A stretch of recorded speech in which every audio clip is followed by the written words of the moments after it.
This is KAGS Sports. The mere mention of the name Tony Romo usually brings a handful of different reactions based on the date. This week, though, it's his status for Sunday's game against the Eagles that has many scratching their heads. The Dallas signal caller threw the game-winning touchdown pass yesterday in Washington, setting up a winner-take-all game Sunday for the NFC East versus Philadelphia.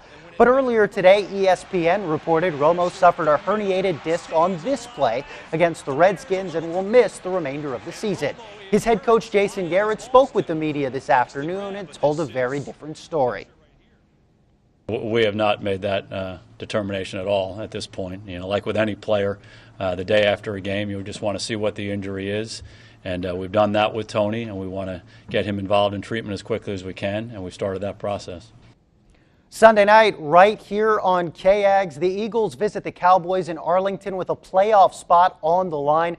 The winner clinches the NFC East, while the loser has plenty of free time until August. Dallas won 17-3 at Philly in Week 7. The Cowboys concussed Eagles starting quarterback Nick Foles, who played his high school football at Austin Westlake, so you'd imagine he has revenge and the playoffs on his mind.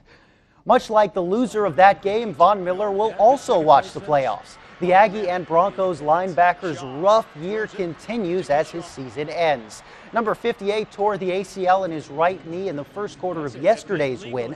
Miller also missed the first 6 games of the season for violating the league's substance abuse policy.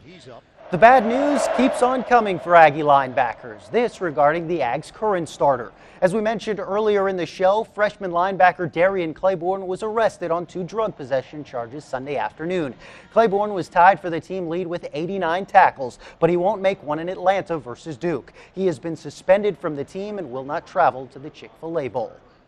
Now, what started as a story about a homegrown basketball star playing for the local university last year ended Saturday night. Before the Aggie men's basketball team's loss against Oklahoma, the university announced guard J. Michael Reese would miss the game and deal with family issues.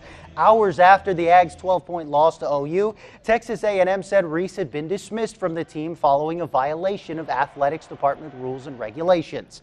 The Bryan native also served a 4-game suspension at the beginning of the season for the same reason. In 39 games, Reese averaged more than 6 points per contest for the Aggies.